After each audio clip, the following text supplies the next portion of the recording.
नमस्कार, जनतंत्र टीवी की इस खास पेशकश में आप सभी का बहुत स्वागत है। मैं गरिमा श्रीवास्तव आपके साथ। संभल की तस्वीर बदल चुकी है। आजादी के वक्त जहां हिंदुओं की आबादी तकरीबन 45% थी, आज ये घटकर महज 15% रह गई। दूसरी तरफ मुस्लिम आबादी 55% से बढ़कर 85% तक जा पहुंची है। रिपोर्ट साफ कहती है कि दशकों से हिंदुओं का लगातार पलायन हुआ और यही समाज में गहरी चिंता का सबसे बड़ा कारण बन चुका है। लेकिन सवाल यही है कि क्या यह सिर्फ सामाजिक बदलाव है या इसके पीछे कोई गहरी साजिश भी छिपी है। मुख्यमंत्री योगी आदित्यनाथ ने तो साफ कहा कि सपा और कांग्रेस की सरकारों के दौरान हिंदुओं को चुन चुनकर निशाना बनाया गया। दंगे कराकर कई इलाकों को हिंदू विहीन करने की कोशिश हुई, लेकिन अब डबल इंजन की सरकार में हालात बदल चुके हैं और ऐसे लोगों को प्रदेश से ही पलायन करना होगा। तो क्या संभल की डेमोग्राफी एक चेतावनी है या फिर दशकों से चली आ रही सियासत का नतीजा? इसी सवालों पर हमारे साथ उत्तराखंड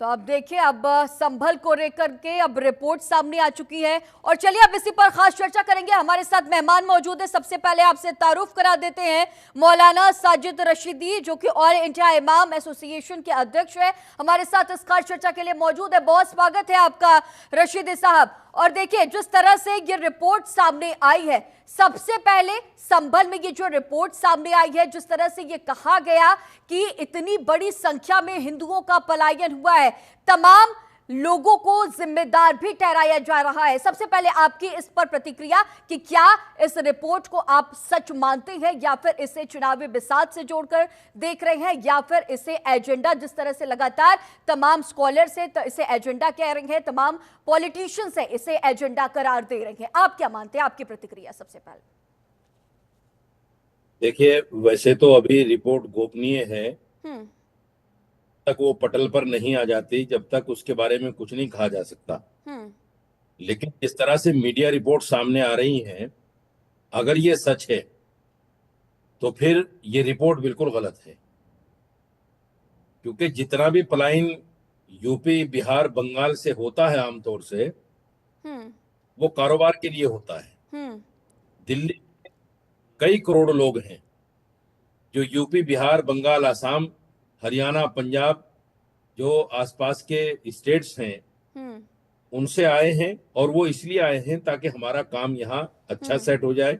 हम्म उनमें से 80% लोग काम सेट होने की वजह से मकान भी उन्होंने यही बना लिए, बच्चे यहीं रहने लगे। हम्म और 20% लोग ऐसे हैं जो आज भी अप एंड डाउन करते हैं, जो आना जाना करते हैं, और महीने में 15 दिन में या रोजाना उनका आना जाना अपने गांव, अपने घर रहता है। हम्म तो ये जो सारा पलायन होता है, ये पलायन कारोबार के लिए होता है, हम्म हिंदू मुसलमान के दंगे के लिए नहीं होता। आपने देखा होगा कैराने में जो कुछ हुआ था, कैराने को लेकर किस तरह से मीडिया रिपोर्ट सामने आई हैं। लेकिन जब उसको कंगाला गया, उसको देखा गया, तो पता चला वही ढाक के तीन पात, कुछ नहीं निकला। सब सियासी हथकंडे थे, किसी ने कोई पलायन नहीं किया वहां।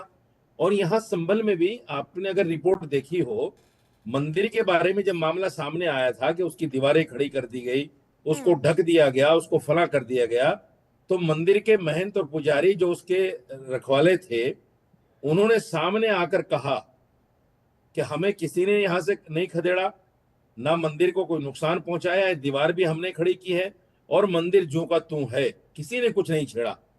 हम अपने कारोबार के लिए यहां से दूसरी जगह गए थे क्योंकि यहाँ काम नहीं था। हम्म तो ये सारी साजिद चीजें साहब, हैं। तो क्या अगर सिर्फ उसके बाद भी हिंदू धर्म इस के तरह की मानने वाले रिपोर्ट लोग आती अपने है। कारोबार के लिए पलायन कर रहे हैं? क्योंकि जिस तरह से आंकड़े सामने आए हैं, हालांकि चाहे इसे सार्वजनिक अभी तक ना किया गया हो, इस पर अध्ययन भी किया जा रहा है, लेकिन जो आंकड़े सामने आ रहे हैं वो कुछ और भी दर्शा रहे हैं। क्योंकि इससे पहले 15 से ज्यादा बार संभल में हिंसा हो चुका है और लगातार जो पलायन है वो बढ़ता हुआ देखा जा रहा है 1947 के बाद से। देखिए, हिंसा संभल से बड़ी बड़ी हिंसाएं हुई हैं। हम्म पलायन उसको कहते हैं। मुजफ्फरनगर में दंगा हुआ था 2013 में। हम्म आज भी वहां से पलायन किए हुए लोग शामली, कांदला, उनके आसपास के इलाकों में आज भी वो लोग झुग्गी झोपड़ियों में रह रहे हैं, हम्म। इसको कहते हैं पलायन। हम्म। अगर इस रिपोर्ट में पलायन का कहीं जिक्र है, तो मैं सबसे पहले तो ये कहना चाहूंगा उन लोगों से जो तीनों लोग इसमें कमेटी में थे, हम्म। वो हमें ये बताएं कि ये पलायन पलायन किए हुए 30% लोग कहाँ झुग्गी झोपड़ी में रह रहे हैं, किस जगह रह रहे हैं, ये तो बताया जाए। सिर्फ ये कह देना कि पलायन हुआ है 30% लोगों का, और ये ना बताना कि वो कहाँ मौजूद हैं, तो फिर ये रिपोर्ट तो सच नहीं हो सकती। हम्म। कुछ हो सकता है कुछ लोगों ने उनके सामने कहा हो कि भाई हमें संभल छोड़ना पड़ा दंगों की वजह से। देखिए, दंगों की वजह से छोड़ना अलग एक मैटर है, हम्म। और दंगों की से उनको खदेड़ना वो बिल्कुल अलग मैटर है। कोई अच्छा आदमी, सच्चा आदमी जो झगड़ा नहीं चाहता, अगर दंगे बार बार होते हैं, गुजरात से भी बहुत लोगों ने पलायन किया है हम्म। दंगों की वजह से, ये बहुत भी लोगों कहा ने जा रहा पलायन है कि किया है। भड़काऊ भाषण जब 22 तारीख को 22 नवंबर को भड़काऊ भाषण दिए गए रशीदी साहब, उसके बाद ये दंगे भड़के, इसके पहले ये इसे पूरी तरह से सुनियोजित कहा जा रहा है। इसे आप कैसे मानते हैं, कैसे क्या नकारेंगे कि ये सुनियोजित नहीं था? कहा जा रहा है कि अगर प्रशासनिक अमला मौके पर नहीं मौजूद रहता, नहीं मुस्तैद रहता, तो हिंसा और भी ज्यादा बड़ी हो सकती थी। इसके पहले जिस तरह से दंगे हुए हैं, जिस तरह का दंश संभल ने देखा है, उसके बाद ही लोग वहां से दूसरी जगह पर जाने को मजबूर हुए हैं, और लोगों के भी स्टेटमेंट सामने आ रहे हैं। आप कह रहे हैं कि पलायन नहीं कर रहे हैं, लेकिन लोग तो यही कह रहे हैं कि जिस तरह के दंगे वाले स्थितियां बनी हुई है, जिस तरह से जो आंकड़े हैं अल्पसंख्यक समुदाय की वो बढ़ी है, उसके बाद दंगे जो है उनका भी दायरा बढ़ता गया है। नहीं, देखिए, मैं बहुत ईमानदारी के साथ आपके चैनल पे इस बात को कह रहा हूं, हम्म। दंगों की वजह से पलायन होना, हम्म। यानी कोई आदमी, अच्छा भला आदमी अगर झगड़े की वजह से जगह छोड़ के चला जाता है, वो बिल्कुल डिफरेंट मैटर है। हम्म। और उसको डंडा लेके भगाया जाए, हम्म। ये डिफरेंट मैटर है। दो चीजें हैं, इसको हम्म। समझिएगा, बल्कि तीन चीजें हैं। एक तो कारोबार की वजह से हम्म। अपना शहर छोड़ना, हम्म। एक दंगों की वजह से परेशान होकर छोड़ना, हम्म। एक उसको भगाया जाना। हम्म। ये तीनों चीजें बिल्कुल अलग अलग हैं। हम समझ नहीं पाते इन चीजों को। कहीं ना कहीं राजनीति के विद्वेष में, राजनीति अपनी चमकाने के लिए, वोट बैंक बनाने के लिए, जो लोग पलायन कर रहे हैं कारोबार के लिए, उनको भी पलायन कह देते हैं। हम्म। दूसरी बात, इस कमेटी ने इस रिपोर्ट में मुसलमानों का भी देखा है कि संभल से कितने मुसलमान इधर उधर गए हुए हैं कारोबार के लिए। हम्म। ये भी तो पूछना चाहिए ना। 10%, 20%, हो सकता है 40% मुसलमान चले गए हो संभल से, दिल्ली के अंदर, मुंबई के अंदर और दूसरे बड़े शहरों में। ऐसा भी तो हो सकता है कि हम्म। मुसलमान भी गए हो, लेकिन उसको नहीं छेड़ा गया, क्योंकि अगर उसको छेड़ेंगे तो जो असल मकसद है, आंकड़ों पलायन का नाम दायरा लेकर बढ़ा है ना साधन, रशीदी साहब। वो नहीं हो पाएगा। ठीक है, आपके पास अपनी तमाम बातें कही हैं, और आपके पास मैं फिर से लौटूंगी। और हमारे साथ एक और मेहमान मौजूद हैं, आप सभी से उनका भी तारुफ करा देती हूँ। मुफ्ती शमून कासमी साहब, जो कि अध्यक्ष हैं उत्तराखंड मदरसा आपकी बोर्ड के, वीडियो हमारे नहीं आ साथ पा इस रही है, वीडियो तो खास लाइए चर्चा के सामने। लिए मौजूद हैं। बहुत स्वागत है आपका कासमी साहब। और देखिए, जिस तरह से तमाम बातें निकल के अब संभल रिपोर्ट पर सामने आ रही हैं, राजनीतिक बयान इस पर अलग अलग सामने आ रहे हैं, मुस्लिम स्कॉलर्स कुछ और कह रहे हैं, हिंदू धर्मगुरु हैं उनके अपने अपने पक्ष, तो लगातार जिस तरह से इस पर राजनीति छिड़ी हुई है, और ये भी कहा जा रहा है कि ये एक एजेंडा है। सर, सबसे पहले आपकी प्रतिक्रिया इस पर दीजिएगा कि चुनावी बिसात इसे कहा जा रहा है, 2027 का वोट बैंक बटोरने की साजिश कही जा रही है, और कहा जा रहा है कि ये एक चुनावी एजेंडा है। जिस तरह से हमने देखा, राजनीतिक स्टेटमेंट्स भी सामने आए हैं, स्कॉलर्स के भी स्टेटमेंट सामने आ रहे हैं। आप कैसे देखते हैं, आपकी क्या प्रतिक्रिया सबसे पहले? देखिए, मैं ये कहना चाहता हूं कि इसे इलेक्शन से जोड़ना ये बिल्कुल उचित नहीं है, और दंगे कराने वाले जो लोग होते हैं वो प्रायोजित होते हैं, और उनका अपना उनके पीछे मोटिव होता है। तो मैं समझता हूं कि संभल के अंदर जिस तरह से जो जो ये सामने रिपोर्ट आई है, वो खुद अपने आप को ये बताती है कि वहाँ जो मुस्लिम बाहुल्य वो क्षेत्र है, तो जाहिर है कि जो वहां से उन्होंने पलायन किया, तो उनकी कुछ ना कुछ तो उनके पीछे मजबूरियां रही होंगी, कारोबारी मजबूरियां हो सकती हैं। मगर मैं ये समझता हूं कि जो सांप्रदायिक दंगे हुए हैं वो नहीं होने चाहिए थे। जैसे वहां मैं समझता हूं कि बहुत जल्दी कंट्रोल भी किया गया, और वहां की जो जो संदिग्ध वहां के जो नेता हैं उनकी संदिग्धता पाई गई है। जैसे मैं ये बात कहूं कि जिस वक्त सर्वे का जब जो सर्वेयर आए हैं, तो इतने लोग क्यों आ गए, कैसे आ गए, उन्हें उन्हें उन्हें आपको समझा के भेजा जा सकता था। जिन लोगों का नुकसान हुआ वो किन की वजह से हुआ, उनके जिम्मेदार कौन है। तो मैं समझता हूं कि मैं जैसे उत्तराखंड में राज्य से हूं, तो मैं उत्तराखंड राज्य के अंदर अब हमारे माननीय मुख्यमंत्री पुष्कर सिंह धामी जी, उन्होंने हमेशा से जो है इस तरह का माहौल पैदा होने नहीं दिया है। और यहाँ यही वजह है कि पूरा उत्तराखंड जो है वो शांति के साथ आगे चल रहा है। तो इसी तरह से जैसे उत्तराखंड उत्तर प्रदेश के अंदर ये हुआ, तो माननीय मुख्यमंत्री योगी जी ने उसे कंट्रोल किया, वहां की प्रशासन ने कंट्रोल किया। और अब जो ये रिपोर्ट सामने आई है, इस रिपोर्ट को अभी सार्वजनिक होने दीजिए, और भी बहुत सारी चीजें सामने आएंगी। मैं तो आखिर में ये बात जरूर कहूंगा कि भाई वहां जो मुस्लिम से बाहुल्य वो क्षेत्र है, और जो वहां के नेतागण हैं, जिस तरह से वो राजनीति करते हैं, उन्हें आवाम क्योंकि सीधी सादी है, अनपढ़ लोग हैं ज्यादातर, इसीलिए इन्हें मेन स्ट्रीम से नहीं जुड़ने दिया। मेन स्ट्रीम से अगर जुड़े होते तो वो अपने घरों में रहते। इसलिए कि कोई भी कानूनी प्रक्रिया अगर होती है तो उसका कानूनी तौर से ही उसका डिफेंस किया जाता है या उसका दिफा किया जाता है। तो जिस तरह से अवाम वहां निकल करके आई, तो उसमें मैं समझता हूं कि जो स्थानीय नेता है उन लोगों की इसमें संदिग्धता है, और इसीलिए ये सारी चीजें सामने आई हैं। और जैसे सामने आएगी तो मैं ये समझता हूं कि जो पिछला रिकॉर्ड रहा है और जिस तरह से वहां दंगे और फसाद हुए हैं, नहीं होने चाहिए थे, और लोगों को ऐसा माहौल नहीं बनना चाहिए। कोई भी इंसान अपना घर छोड़ के आसानी से नहीं जाता है, इसलिए कि उसका शहर, उसका गांव, उसका मोहल्ला, उसके गली उसे याद आती है। निश्चित तौर पर कासिम साहब, अच्छा, विपक्ष इस पर तमाम सवाल खड़े कर रही है। जब से ये रिपोर्ट सामने आए, मुस्लिम स्कॉलर्स इस पर तमाम सवाल खड़े कर रहे हैं, विपक्ष इस पर सवाल खड़े कर रही है, और ये कह रही है कि इस कमेटी के सदस्य कौन है, और कमेटी की रिपोर्ट सीक्रेट है तो बाहर कैसे आए। इसके साथ ही साथ हम ये भी देख रहे हैं कि इन सभी मुद्दों को लेकर के शायरियों का भी दौर तेज है। ये कहा जा रहा है, विपक्षी दल ये कह रहे हैं कि लश्कर भी तुम्हारा, सरदार भी तुम्हारा, तुम झूठ को सच लिख दो, अखबार भी तुम्हारा, इस दौर के फरियादी जाए तो जाए कहां, कानून तुम्हारा, दरबार भी तुम्हारा। इस तरह की बातें अब विपक्षी दलों की तरफ से कही जा रही हैं, और ये कह रहे हैं कि एक बार फिर से इस पूरे रिपोर्ट को देखा जाए, इसका अध्ययन किया जाए। तो आप इसे सर कैसे देख रहे हैं, क्योंकि कहा जा रहा है कि डेमोग्राफी को बदलने की साजिश थी, और इसके पहले भी इस तरह का हिंसक दंश संभल ने झेला है।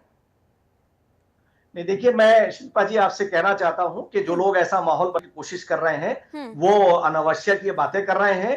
ऐसा नहीं है कि इस देश के अंदर डेमोक्रेसी है, जमहूरियत है। आपने देखा कि कोर्ट में जब मामला जाता है तो बड़ी निष्पक्षता के साथ जो है वो फैसले आते हैं। आप अगर ऐसा एक माहौल बनाने की कोशिश करेंगे या ऐसा एक मैसेज देने की कोशिश करेंगे तो ये डेमोक्रेसी को कमजोर करना है।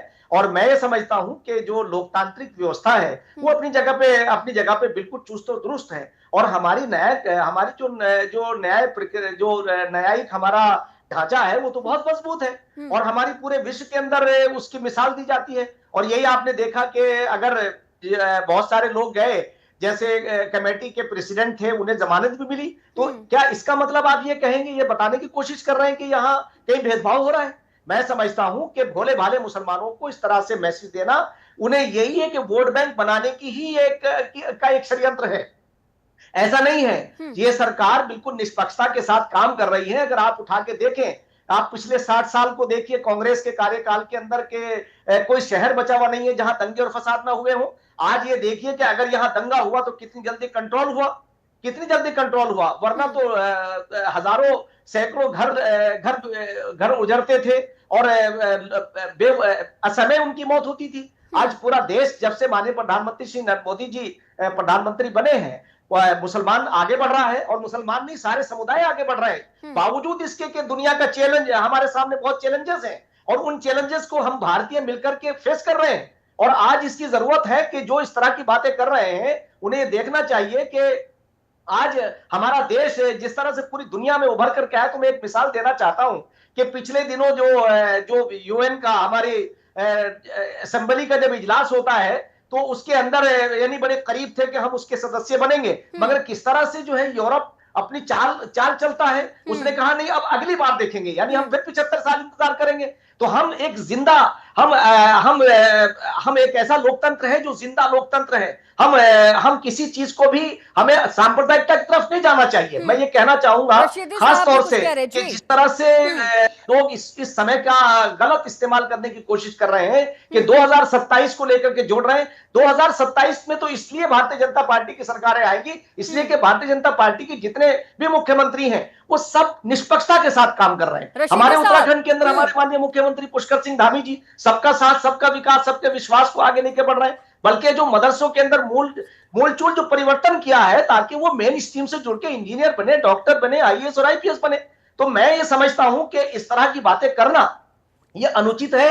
और हम अपना नेता भी खुद चुनते हैं, हम अपना प्रधानमंत्री भी खुद चुनते हैं। आज देश के अंदर लोकतंत्र है, इसमें प्रजातंत्र है, यहाँ जो है डिक्टेटरशिप नहीं है। और यही वजह है कि मुसलमान मेन स्ट्रीम से जुड़ रहा है, तमाम समुदायों को फायदा हो रहा है, हर चीज के अंदर हर एक की भागीदारी है और निष्पक्षता के साथ सरकार काम करे। अगर आपको फिर भी कहीं लगता है तो कोर्ट के दरवाजे खुले हुए हैं, आप किसी वक्त भी जा सकते हैं और कोर्ट का जो फैसला आता है वो बहुत बड़ा निष्पक्ष होता है। तो मैं ये समझता हूं कि इस तरह की बातें नहीं करनी चाहिए और ऐसा माहौल नहीं बनाना चाहिए, इसलिए कि यही इसके पीछे कारण है। अगर आप देखेंगे वेस्ट यूपी में के अंदर मुसलमान जमींदारों की बहुतायत थी, मगर उन्होंने इसीलिए अपने जमाने के अंदर स्कूल और कॉलेज नहीं बनाए कि ताकि ये लिख पढ़ करके अपने पैरों पे खड़े ना हो जाए। आज ये सरकार सब लेके चल रही, 50 से ज्यादा बच्चे ठीक है, जिस तरह से आप तमाम बातें कह रहे हैं कासमी साहब, रशीदी साहब आपके पास आना चाहूंगी कि देखिए तमाम आरोप लग रहे हैं और कहा जा रहा है कि इन्हें सरकार पर भरोसा नहीं है, जमहूरियत पर भरोसा नहीं है, और जो कमेटी बनाई गई थी, न्यायिक कमेटी बनाई गई थी, उस पर भी इन्हें भरोसा नहीं है। तो ये भरोसा किस पे करेंगे? और इसके साथ ही साथ ये भी कहा जा रहा है कि अलकायदा का कनेक्शन, आईएसआईएस का कनेक्शन, शरणार्थी कहा जा रहा है कि शरणार्थी भी यही लोग थे जिनके दायरे लगातार बढ़ते गए हैं। आप मुझे बताइए, ये कितनी बड़े अफसोसनाक बात है कि अलकायदा का कनेक्शन उसमें है और अभी तक पता नहीं चल पाया देश की एजेंसियों को। ये जो कमेटी बनी है इसने कनेक्शन निकाले हैं। रशीदी साहब, इसका मतलब तो ये है कि देश की एजेंसियां, तभी तो जानकारियां निकल के सामने आई है ना कि ये कनेक्शन था, शरणार्थी थे, तभी तो ये जानकारी निकल के सामने आई। तो क्या इन मुद्दों को लेकर के क्या प्रशासनिक अमले से कभी बातचीत करने की कोशिश की गई? कहा जा रहा है लगातार, अब ये कहा जा रहा है कि शरणार्थी अल्पसंख्यक समुदाय के लोग थे, ये आरोप लग रहे हैं, इस पर आप क्या कहेंगे? मेरी आवाज आ रही है आपको? जी, मैं ये कह रहा हूं कि 75 साल हो गए देश को आजाद हुए, अभी तक एजेंसियों को यह पता नहीं चल पाया कि भाई यहां अलकायदा के संपर्क हैं। ये जो कमेटी बनी है इसने संपर्क निकाले हैं। ये तो बड़े अफसोस की बात है। ये इस तरह के कहां से कमेटी की लीपोल कहां से टीवी वालों के पास आ गई, ये अपने आप में एक बहुत बड़ा सवाल है। या दूसरी बात ये है, ये जो जज साहब या डीजीपी साहब हैं, ये रिटायरमेंट के बाद इनको पता चला कि यहाँ अलकायदा के संपर्क हैं। जब ये सेवा में थे, अपनी जॉब में थे, उस वक्त क्यों पता नहीं चल पाया इनको कि यहाँ अलकायदा के संपर्क है? ये तो बहुत बड़ा सवाल है देश की एजेंसियों के लिए। इसलिए ये इस तरह की बातें करना, देखिए कहीं ना कहीं हिंदू मुस्लिम नफरत को बढ़ाने वाली बात है। आप एक बात बताएं, आप सवाल खड़े कर रहे हैं, तो क्या इन सवालों को लेकर के कभी प्रशासनिक अमले से आपने बातचीत करने की कोशिश की? ये मुद्दा क्या कभी उठाया गया? जिस तरह से अब ये बातें निकल के सामने, इससे पहले भी इस तरह की बातें निकल के सामने है, ऐसा पहली बार नहीं है कि अब इस रिपोर्ट में हवाला दिया गया हो। नहीं, हम क्यों बात करेंगे, हमें तो पता ही नहीं है। साथ शरणार्थी, अलकायदा के संपर्क कहाँ है? अलकायदा के संपर्क तो आप बता रहे हैं ना, जब संभल में हिंसा हुई थी इंटेलिजेंस ने तभी कनेक्शन निकाले थे, तो अब आप कह रहे हैं कि इस रिपोर्ट के जरिए ये कनेक्शन निकाला गया, और ये भी शरणार्थी भी कह रहे हैं, इस पर भी जवाब दीजिएगा। ये तो आप कह रहे हैं, मैं थोड़ा ही कह रहा हूं। अभी आप ही तो कह पता रहे ही नहीं थे कि अलकायदा के संपर्क हैं। अभी आप ही कह रहे थे रशीदी साहब कि तब तक इंटेलिजेंस कहाँ थी, इंटेलिजेंस ने पता क्यों नहीं लगाया? इंटेलिजेंस ने पता ही तो लगाया, तभी तो ये जानकारी निकल के सामने आई कि ये कनेक्शंस मिले हैं, शरणार्थी ये लोग थे, तभी तो ये जानकारी निकल के सामने आई ना। संभल में जब पूरा हिंसा हुआ था उसी वक्त अलकायदा से कनेक्शन, आईएसआईएस से कनेक्शन, ये सारी जानकारियां निकल के सामने आई थी। साथ ही साथ शरणार्थी भी कहा जा रहा है, इस पर क्या कहेंगे? ये कहा जा रहा है कि अल्पसंख्यक समुदाय के लोग संभल में लगातार बढ़ते जा रहे हैं, उनका दायरा जो है, आंकड़ा जो है बढ़ता जा रहा है और यही शरणार्थी होते हैं। इस तरह की बातें भी निकल के सामने आ रही हैं। मेरे बयान नहीं है, इस तरह की बातें कही जा रही है। इस पर आप क्या शरणार्थियों की वजह से थोड़ी मुसलमान बढ़ रहा है माँ। हर मुसलमान के घर में 4 से 6 बच्चे होते हैं। 50 साल में लगाइए कितने लोग बढ़ जाएंगे। शरणार्थी को क्या मतलब है वहां पे? हमारे यहाँ ऐसा थोड़ी है कि हम दो हमारे दो या हम दो हमारा एक। हमारे यहाँ ऐसा नहीं है। ये बिला वजह की बेतुकी बातें हैं, हिंदू मुसलमान में नफरत पैदा करने वाली बातें हैं। वहां का मुसलमान बड़ा ही सहनशील है, आपस में वो दंगे फसाद करते हैं, लेकिन हिंदू मुसलमान के दंगे नहीं होते वहां ज्यादातर। वो आपसी दंगे हैं, तुर्कों का और पठानों का दंगा है जो भी हुआ है। हिंदू मुसलमान के दंगे कहां हुए हैं? वहां जानबूझकर हिंदू मुसलमान का दंगा बनाया जा रहा है। आंकड़े ये कह रहे हैं अब तक 16 बार दंगे हुए हैं रशीदी साहब। 209 हिंदू और 4 मुसलमानों मैं बता रहा हूं कि वो जो दंगे हुए हैं, लेकिन आप वो कह रहे हैं पठानों कि और तुर्कों के बीच में हुए कहां हैं। से आ गए। ठीक है, आपके पास फिर से आऊंगी। कासमी साहब, देखिए तमाम बातें जिस तरह से रशीदी साहब ने कही और कह रहे हैं साफ तौर पर कि शरणार्थी क्यों कहा जा रहा है। हम में तो ये नहीं है कि हमारे घर में अगर बच्चे पैदा होंगे तो हम दो हमारे एक या हम दो हमारे दो का ही नारा है। इस तरह की बातें कही जा रही है। कह रहे हैं कि हमारे दायरे बढ़ रहे हैं तो ये शरणार्थी नहीं हो सकते हैं। इस तरह की बातें अब कही जा रही है कि अगर हमारा आंकड़ा बढ़ रहा है तो इससे आप शरणार्थी का कनेक्शन कैसे निकालेंगे। ये सारी बातें, इस तरह की बातें कही जा रही है, जबकि रिपोर्ट्स कुछ और ही कह रही है। देखिए, जो अभी उन्होंने कहा कि 2 से ज्यादा बच्चे, 4-6 बच्चे होते हैं, ऐसा भी नहीं है। जो पढ़े लिखे लोग हैं उनके 2 ही बच्चे हैं, और मैं संभल के लोगों को जानता हूं जिनके 2 ही बच्चे हैं। ज्यादा से ज्यादा 3 हो जाते हैं। और इस दौर के अंदर यही वजह रही है कि क्वालिटी की तरफ ध्यान नहीं दिया गया, क्वांटिटी की तरफ ध्यान दिया गया, जो उन्हें पीछे की तरफ ले गया। मैं समझता हूं कि एजुकेशन की तरफ अगर आते तो शायद हालात अलग होते। और यही वजह थी कि कांग्रेस ने अपने कार्यकाल के अंदर इन्हें सिर्फ वोट बैंक बनाया, और उनका वो जो उनका काम कार्य था वो सर चढ़ के बोल रहा है। आज लोगों को ये पता नहीं कि क्या हमें कहना चाहिए। मैं आपसे कहना चाहता हूं आपके माध्यम से कि जिस वक्त वहां जो 2 नेताओं का और जो नेतागण है वहां, उन्होंने जिस तरह से पब्लिक का इस्तेमाल किया, वो बिल्कुल मैं समझता हूं गैर अखलाकी था, गैर जरूरी था, और डेमोक्रेसी को कमजोर करने वाला था। आप उन लोगों को समझा करके ये भी कह सकते थे, और वहां जाकर के आप अग्रणी रोल अदा करते।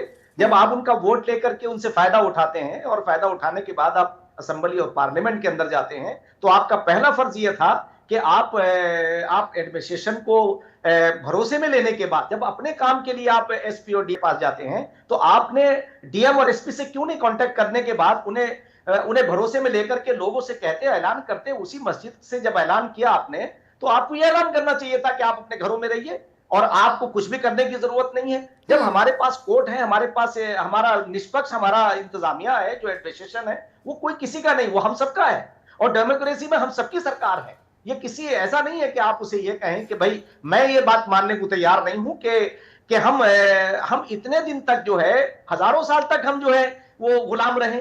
आज 1947 के बाद हम 450 पन्ने की रिपोर्ट सामने आई है। इस रिपोर्ट को लेकर के तमाम बातें कही जा रही है, तमाम आरोप प्रत्यारोप का दौर भी जारी है। सर, समय कम है, आपका साथ जुड़े रहने के लिए बहुत शुक्रिया। रशीदी साहब, आपका भी हमारे साथ जुड़े रहने के लिए, दर्शकों के साथ तमाम अहम जानकारी साझा करने के लिए बहुत शुक्रिया। तो देखा आपने जिस तरह से संभल हिंसा को लेकर के अब 450 पन्ने की रिपोर्ट सामने आ गई है, और इस रिपोर्ट के बाद अब चुनावी बिसात भी इसे कहा जा रहा है, चुनावी एजेंडा कहा जा रहा है। तरह तरह के बयान सामने आ रहे हैं। मुस्लिम स्कॉलर्स इसे लेकर के कह रहे हैं कि एक बार फिर से इसका अध्ययन करना चाहिए। वहीं दूसरी तरफ हिंदू पक्ष के और भी तमाम बातें और भी तमाम बड़े आरोप है। लेकिन आने वाले वक्त में इस रिपोर्ट को लेकर के संभल की जो स्थितियां हैं वो कैसे बदलेंगी, ये तो आने वाला वक्त बताएगा। फिलहाल हमारे इस खास पेशकश में इतना ही। खबरों का सिलसिला लगातार जारी रहेगा। बने रहिए जनतंत्र टीवी के साथ। नमस्कार।